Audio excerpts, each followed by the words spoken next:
¿Qué tal? ¿Cómo está? Bienvenidos a Panorama.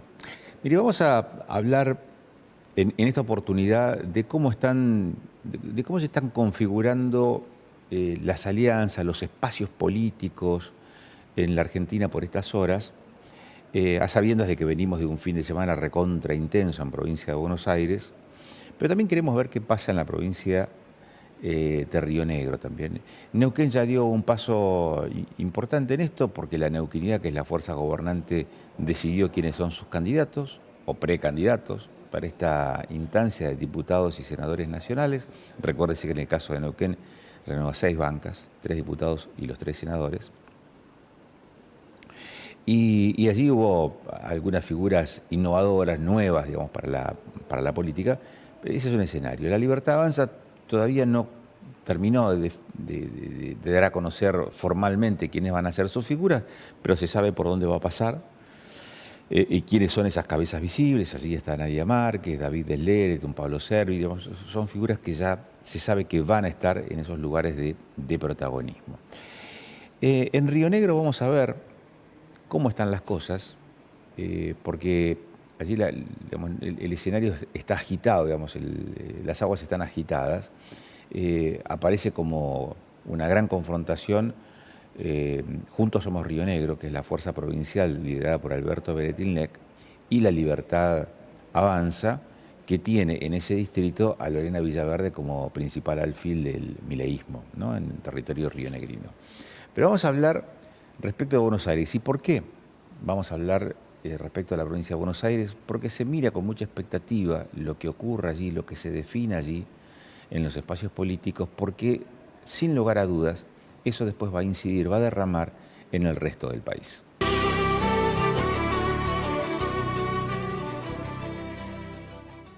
El punto es conocer cómo empieza a definirse o a, sí, no sé si con más claridad, pero eso lo vamos a intentar escudriñar ahora, el mapa político, el escenario político en la Argentina. Todas las miradas están puestas últimamente en lo que ocurre en el principal distrito del país, que es Buenos Aires. Mauro Becerra está con nosotros, nos ayuda siempre a entender lo que pasa en el escenario político.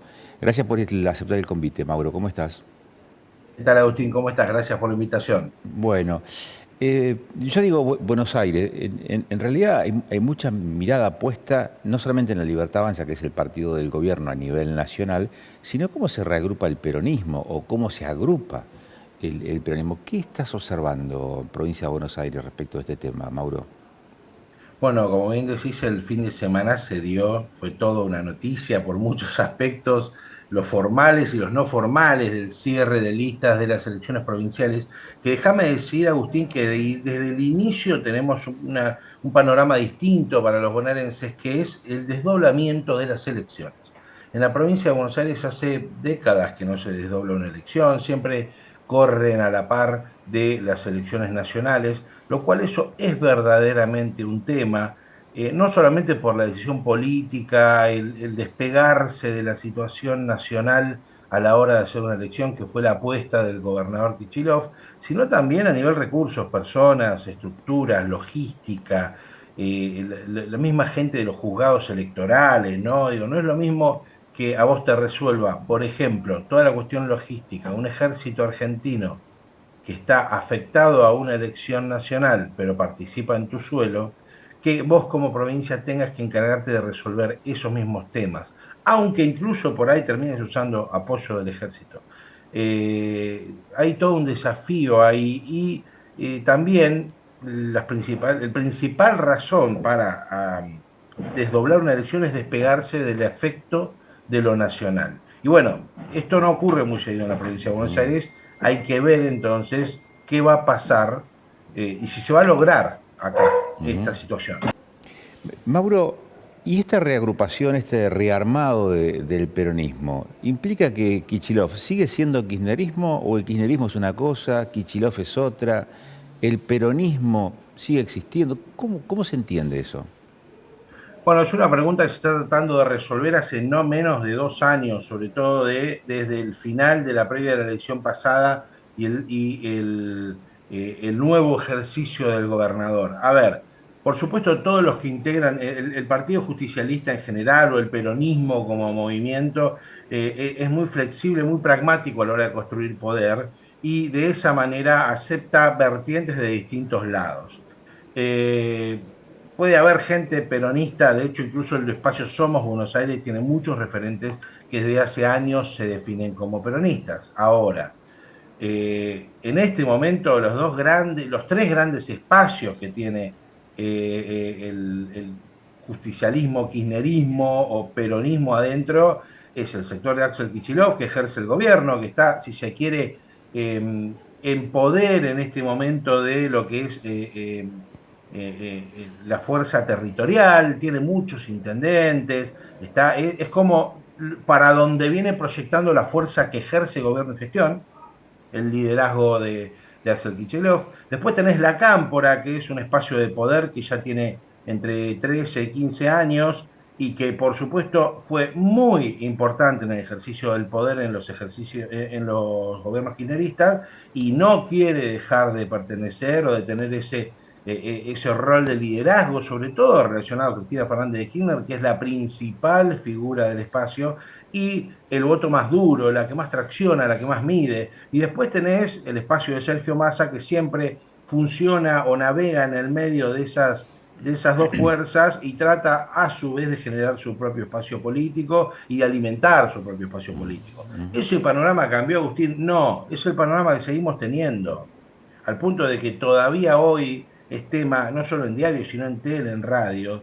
esa muy rara situación que se da al final del sábado cuando no se cerraban las listas y de golpe, algo muy común en el mundo de la política cuando hay que tomar decisiones, desaparece la energía eléctrica y ese tipo de efecto de paralización que se da se utiliza para ganar tiempo. Digo, estos son versiones, habría que verlo, pero que ocurrió, ocurrió y de golpe la justicia electoral tuvo que darle al peronismo no solo hasta el domingo al mediodía, sino también hasta el lunes a última hora, perdón, hasta ayer que terminó siendo hasta las 2 de la tarde, una ventana más de 36 horas para poder cerrar las listas correctamente. Ujú. Eso habla de que tranquilo, de que pensado, acordado y que fluya, no hay nada. Acá hubo una carnicería de pelea por puestos, por lugares, por representaciones, y así después hay que ver cómo se ejerce un poder, ¿no? Vos sabés que uno se pregunta por qué desde la Patagonia estamos invirtiendo estos minutos hablando de este proceso de reacomodación o reacomodamiento de las fichas políticas en provincia de Buenos Aires. Porque acá se ve con mucha expectativa, porque de acuerdo a cómo se resuelva el proceso electivo en Buenos Aires, eso puede derramar en el resto del país. Desde Buenos Aires, ¿cómo se observa, digamos, esa capacidad de incidencia que pueda llegar a tener este reagrupamiento de fuerzas políticas bonaerenses? Y en cierto modo no deja de ser una incógnita, ¿no? Porque la Libertad Avanza logró uno de sus principales objetivos para la provincia, que era una unión junto a los principales dirigentes del PRO. Que fue una unión bastante particular, fue bastante avasallante la situación al punto de que no hay ni un ribete amarillo en los logos ni ningún tipo de identificación, fue prácticamente total el disciplinamiento. Entonces, ese panorama dejaría un espacio que, si logra mantener el status quo económico y si no aparece ningún tipo de situación muy difícil en la discusión pública, se está dirigiendo seguramente a un resultado favorable. Entonces, ¿qué va a pasar cuando en la provincia de Buenos Aires haya un resultado favorable con todo lo que representa, con la cantidad de votos que tiene, ¿no? Estamos hablando de que es una provincia con 17 millones de habitantes. Cuando todo eso pase, bueno, queda muy cerquita octubre, que es la nacional, que es donde en cierto modo el gobierno de Javier Milei se juega incorporar la mayor cantidad de porotos posibles a un nuevo Congreso que le permita otro tipo de nivel de conversaciones y de colocación de proyectos. Y bueno, está todo centrado un poco en lo que va a pasar el 7 de septiembre. Más allá, así como también tuvo mucho valor y análisis y espacio de discusión lo que vino pasando en Ciudad de Buenos Aires, lo que pasó en Santa Fe, lo que pasó en Chaco, lo que pasó en Formosa. En todo momento, por ahí acá hubo una discusión mayor, seguramente por el volumen de la elección y de la cantidad de gente que va a participar, pero se está siguiendo el Mm. recorrido de todo el año electoral, no solo de la Libertad Avanza como fuerza muy nueva, no nos olvidemos, estamos hablando de un partido que hace nada, hace 4 años no existía. Está, es un crecimiento muy rápido, muy catalizado, ¿no? Muy influido por factores externos, el de la Libertad Avanza. Y misma situación referente a lo que es el espacio kirchnerista, justicialista, ¿no? Ese es, por supuesto, mucho más tradicional, pero también tiene la importancia de ver qué está pasando ahí adentro de esa interna que viene arrastrándose desde hace bastante tiempo, que no encuentra paz y que difícilmente pueda arriar o enderezar a toda la gente que pueda llegar a interesar, salvo el voto duro en septiembre y después a ver qué va a ocurrir en octubre. Mauro, Por ende, sí. ¿y vos qué advertís respecto de lo que observa el 50% de la población bonaerense? Y no es casual que diga el 50%, porque es más o menos el porcentaje de gente que va a votar. La otra mitad no sabemos digamos, qué opiniones tiene porque no emite su sufragio, ¿no? ¿Estamos en presencia de qué fenómeno que se viene repitiendo en estos últimos procesos electivos en donde uno de cada dos solamente va y emite su voto?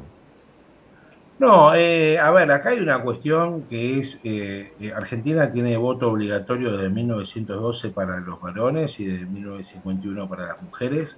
Son muchas décadas de ejercicio del voto, la sociedad ha cambiado mucho, se ha ganado mucho en derechos, por más que siempre, por supuesto, hay luchas para dar, se ha ganado mucho en derechos. Y lo que está pasando es que, en cierto modo, para la gente esa obligación se ha vuelto pesada porque no hay contraprestación del otro lado. O sea, es lisa y llanamente la sensación, sobre todo cuando uno habla en algún estudio focal o demás, es como que me usan a mí, ciudadano, me obligan a ir, me obligan a estar para legitimar algo que a ellos les viene bárbaro, ¿no? Digo, ellos, no puedo dejar de pensar en el término casta, que siempre para que algo funcione, prenda y movilice, tiene que tener una raigambre profunda y real, ¿no? Entonces, y la gente que dice, la verdad que los que la pasan bien son los que hacen política, yo tengo que seguir laburando y encima me sacan un domingo para que vaya a poner un papelito y legitimar lo que ellos hacen.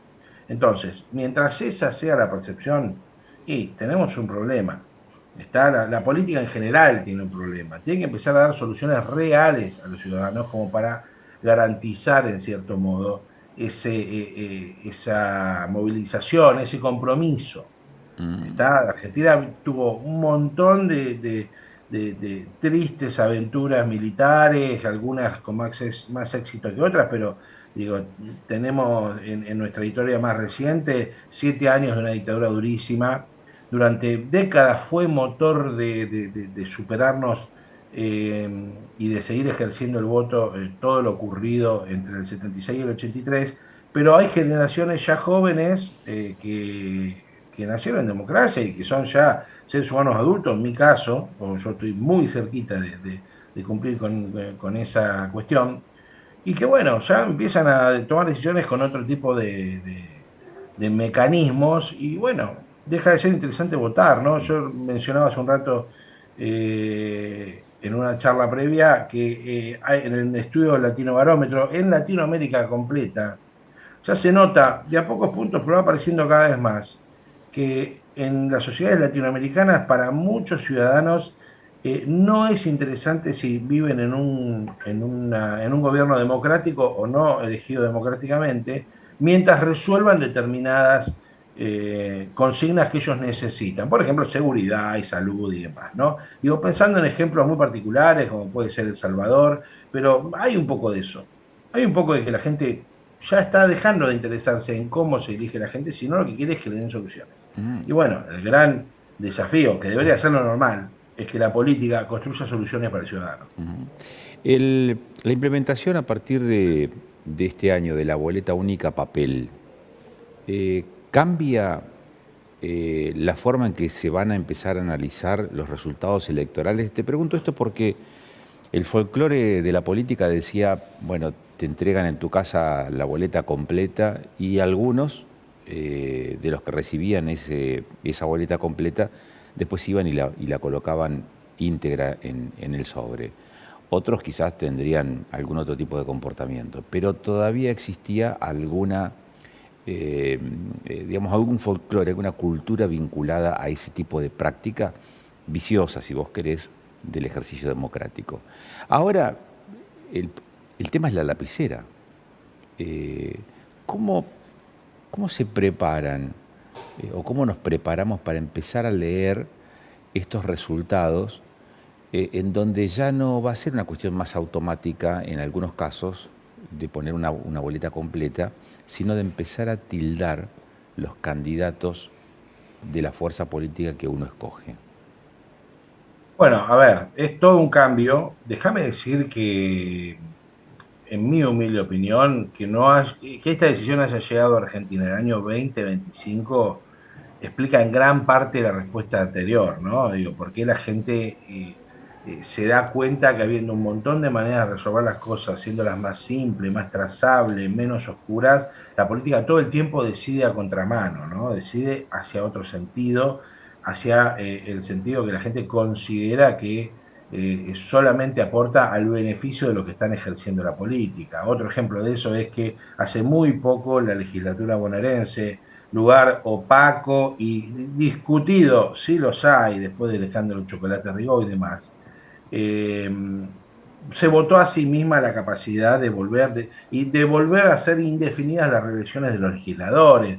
Entonces la gente que está en la calle, que pasa incluso por la puerta de ese recinto, a trabajar, van, vienen, se esfuerzan todos los días, cuando ven esas decisiones verdaderamente dicen, esto es una cargada, hacen todo para mantener sus privilegios. Pero bueno, volviendo a esto, la boleta única de papel en otros países, incluso hasta Australia tiene única de papel desde 1864. Es inexplicable, no hay razón para que no se ejerza el voto de esa manera, porque es muchísimo más igualador, porque elimina mecanismos de manipulación del voto y además es muchísimo más barato que la impresión de boleta por partido para cualquier estado. Entonces, que eso no haya ocurrido antes habla de que había un sistema político interesado en garantizarse la mayor cantidad de mecanismos que les permitan estirar sus propios privilegios.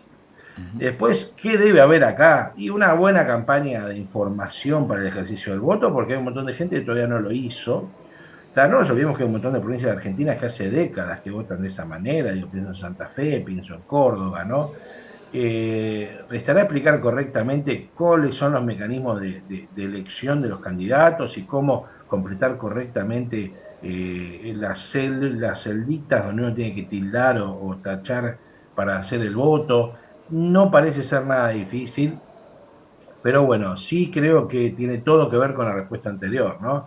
Digo, la política argentina tenía la oportunidad hubo varios proyectos que estuvieron cerca de ser legislados y no avanzó. De hecho, hoy la provincia de Buenos Aires no la tiene, no avanzó el proyecto, con lo cual se va a votar a la vieja usanza de imprimir boletas por partido el 7 de septiembre y después va a ser con boleta única en octubre. Ujú. Eh, ¿Qué peso tiene Cristina? Y acá te pregunto, te hago una consulta que tiene que ver más con tu ponderación, ¿no? La prisión de Cristina, ¿cambió? ¿No cambió el escenario? ¿Qué ves? Mira, a priori lo que vemos ahí es que lo que permitió la presión de Cristina es unificar sectores justicialistas, con lo cual hay un pequeño cambio.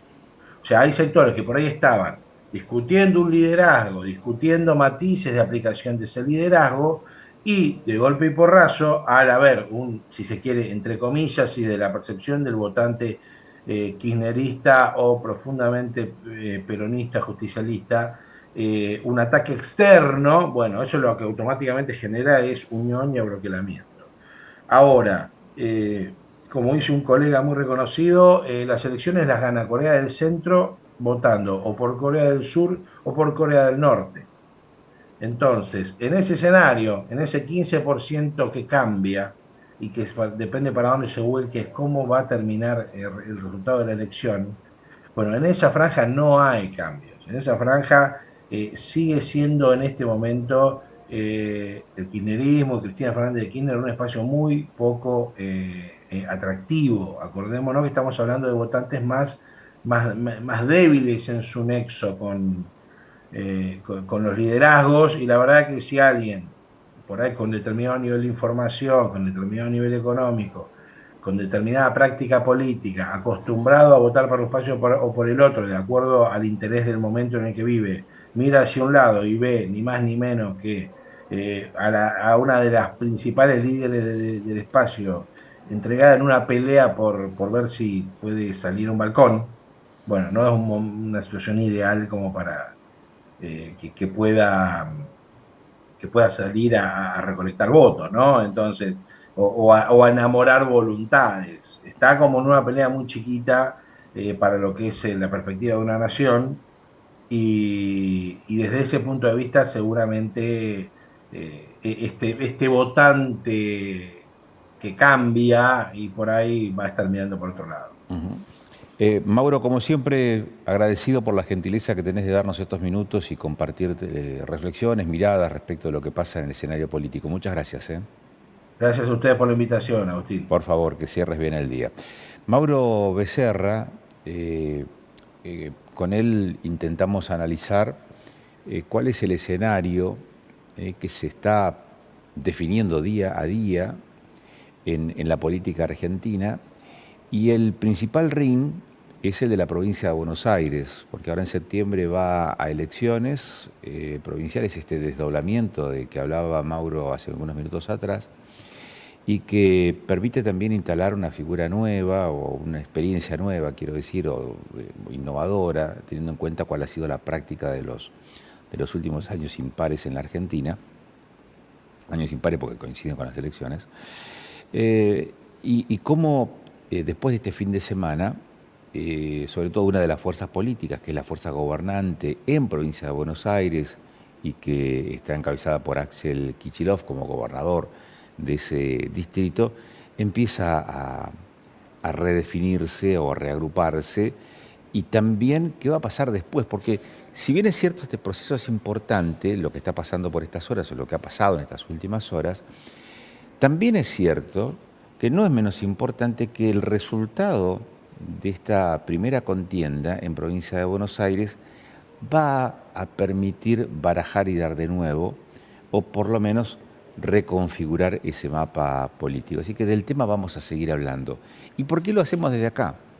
Y porque en gran medida del resultado de esas elecciones el resultado de esas elecciones va a incidir, o por lo menos eso es lo que se sospecha, va a incidir en cada uno de los distritos, incluido Neuquén, incluido Río Negro. Y de eso vamos a estar charlando en el próximo bloque después de la pausa.